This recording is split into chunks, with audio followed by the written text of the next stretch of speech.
안녕하십니까. 오승종 변호사입니다. 이번 영상에서는 지난 영상에 이어서 저작권 전부 양도 계약서, 문화체육관광부에서 제정한 표준 저작권 계약서 중 저작권 전부 양도 계약서의 제3조 이하 부분을 이어서 말씀드리도록 하겠습니다. 제3조에 보면 저작재산권의 양도 범위라고 되어 있죠.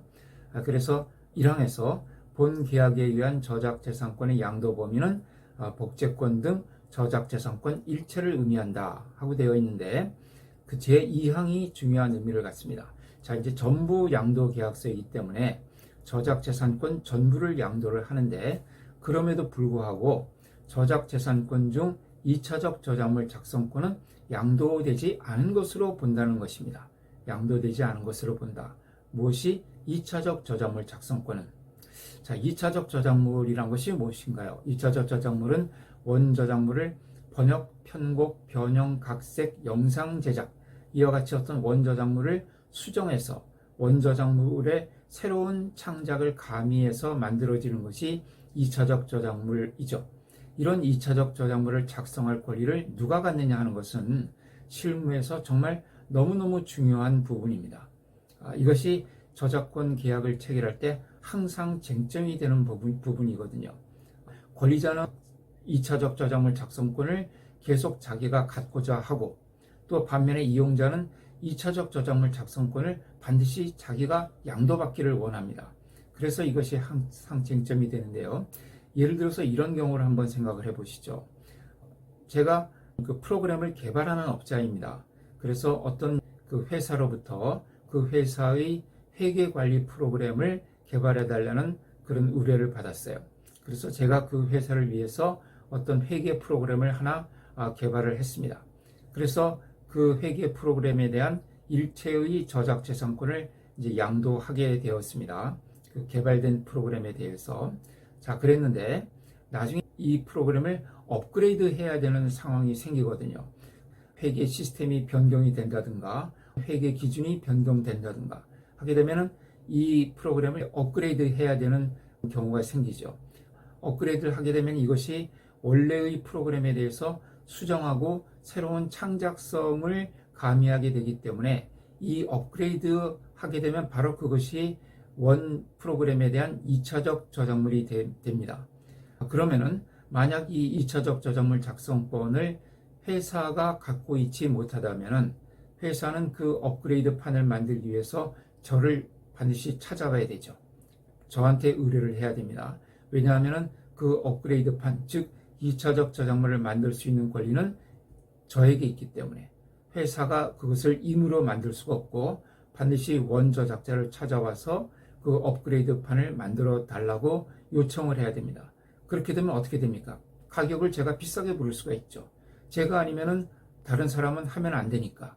그래서 저로서는 그 업그레이드 판을 만드는 데 대해서 상당히 높은 대가를 받을 수가 있는 것이고요. 회사 입장에서 본다면은, 자, 그렇기 때문에 2차적 저작물 작성권을 회사가 갖고 있지 못하다면은 업그레이드 판을 만들 때마다 그 원 저작자를 찾아가서 그 사람한테만 의뢰를 해야 되기 때문에 그 사람이 요구하는 가격을 쳐줄 수밖에 없죠. 이렇게 되면 이제 상당히 비용 부담을 많이 해야 되는 결과가 되죠.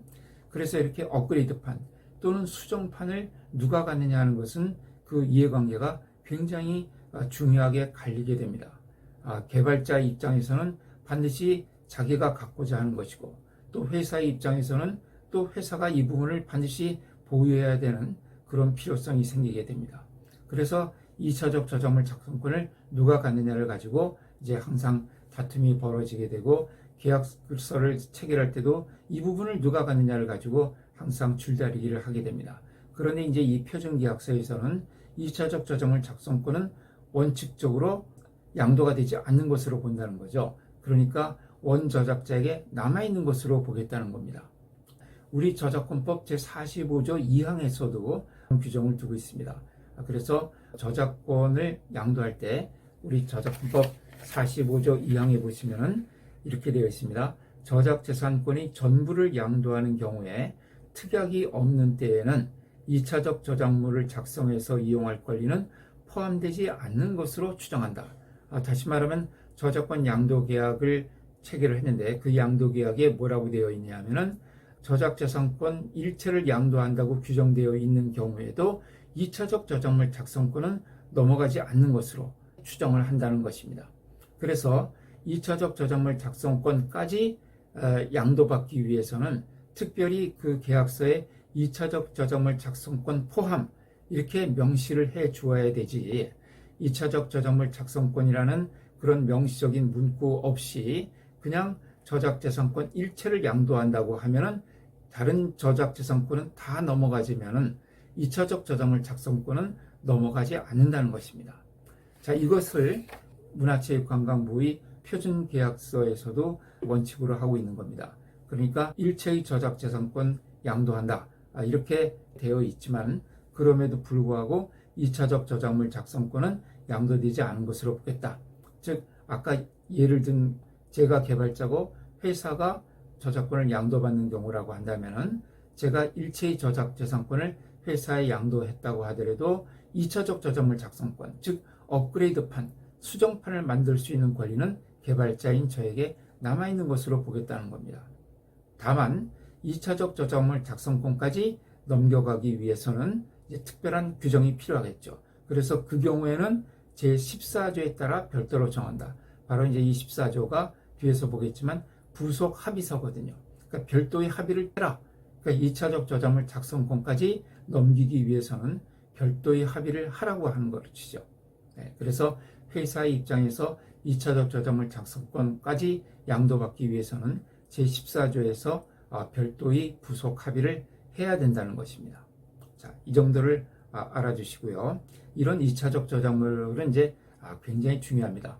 바로 그 구름빵 사건에서도 2차적 저작물 작성권을 출판사에게 다 양도했기 때문에 구름빵 그림책 작가가 아무런 대가도 받을 수 없었던 것이거든요. 구름빵이라는 그림책이 엄청난 성공을 거둔 후에 그 그림책을 바탕으로 해서 뮤지컬도 만들어지고 만화, 영화도 만들어지고요. 후에 게임이라든가 또 여러 가지 캐릭터 이렇게 다양하게 사업화가 되었거든요. 그런데 거기에 대해서 이 그림책 작가는 아무런 대가도 받지 못했죠. 왜냐하면 2차적 저작물 작성권까지 모두 다 출판사에게 양도를 했기 때문에 그렇습니다. 요즘에는 하나의 컨텐츠, 특히 캐릭터 같은 경우에는 원 소스 멀티 유즈라고 하죠. 하나의 소스를 가지고 아주 다양한 그 시장이 열리기 때문에 2차적 저작물 작성권을 누가 갖느냐 하는 것은 굉장히 중요합니다. 그래서 이런 부분에 대해서 아주 세부적인 약속을 해놓는 것이 필요합니다. 그래서 그 부분을 제14조의 부속 합의서에서 별도로 정하라고 표준계약서에서 규정을 하고 있는 것입니다. 자, 그 다음에 그 제4조에 보면은 양도기간이라고 되어 있죠. 대상 저작물에 대한 권리 양도기간은 언제부터 언제까지로 한다. 보통 저작권을 양도하게 되면은 그것은 이제 기한에 제한이 없는 양도입니다. 한번 양도하면 끝나는 거죠.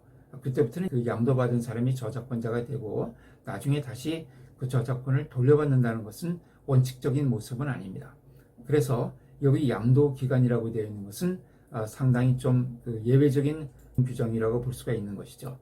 이런 양도기간을 두는 것은 바로 이 저작물이 상당히 큰 성공을 거둘 경우를 대비하기 위한 것입니다. 그러니까 추가 보상금 또는 추가 보너스 이런 것을 약정을 하지 않는다 하더라도 일정 기간이 지나면은 이 저작권이 다시 원 저작자에게 회복되도록 하는 것이죠. 그러니까 제가 출판사에게 이 그림책에 대한 모든 권리를 양도하지만은 3년 후에는 다시 이 저작권이 나한테 돌아오도록 한다는 것이죠. 그렇게 하기 위해서 바로 이 양도 기간을 정하는 것입니다. 그래서 3년 후에 다시 이 저작권이 나한테 돌아온다고 한다면은 그러면 어떻게 됩니까? 비록 이제 이 그림책으로 큰 성공을 거두어서 그것이 뭐 영화라든가 뮤지컬이라든가 이런 것으로 만들어져서 아주 큰 시장이 열린다 하더라도 3년 후에는 이 모든 권리가 창작자에게 다시 돌아오게 되니까 그 창작자는 그 후에 이 저작물을 이용함으로써 다시 수익을 얻을 수 있는 이제 그런 길이 열리게 되겠죠. 이제 그런 경우를 고려해서 양도 기간을 일정 기간으로 2년이면 2년, 3년이면 3년 보통 이제 출판물의 경우에 출판 계약을 3년 또는 5년으로 체결을 하죠. 그렇게 기한을 정해서 할 수 있도록 규정을 하고 있습니다. 그 다음에 이제 그 제5조의 양도 규정을 보면은 2항에서 양도인은 양수인에게 저작재산권 이전에 필요한 일체의 서류를 제공한다 이렇게 되어 있죠. 저작권을 양도하게 되면은 그 양도 등록을 하는 경우가 많이 있습니다. 양도 등록은 한국저작권위원회에 하게 되는데요. 양도 등록을 하는 경우에 필요한 서류가 바로 인감증명서입니다. 그러니까 양도하는 사람이 양도받는 사람, 즉 양수인에게 그 양도인의 인감증명서를 띄워주면은 양수인은 그 양도인의 인감증명서를 가지고 한국저작권위원회에 가면은 그 저작권 양도에 대한 등록을 할 수가 있게 됩니다. 마치 우리가 집을 사가지고 이전 등기를 하기 위해서 원래의 집주인으로부터 인감증명서를 받지 않습니까? 그 인감증명서를 가지고 이제 등기소에 가서 그 이전 등기를 하게 되는 것처럼 이 저작물의 경우에도 이전 등록을 하기 위해서는 그 원저작권자의 인감증명서를 받아서 그 인감증명서를 가지고 한국저작권위원회에 가면은 이전 등록을 할 수가 있게 됩니다. 왜 이런 이전 등록을 하느냐 하면은 이 부분도 이제 상당히 중요한 부분인데요. 이 부분에 대해서는 또 다음 영상에서 이어서 말씀드리도록 하겠습니다.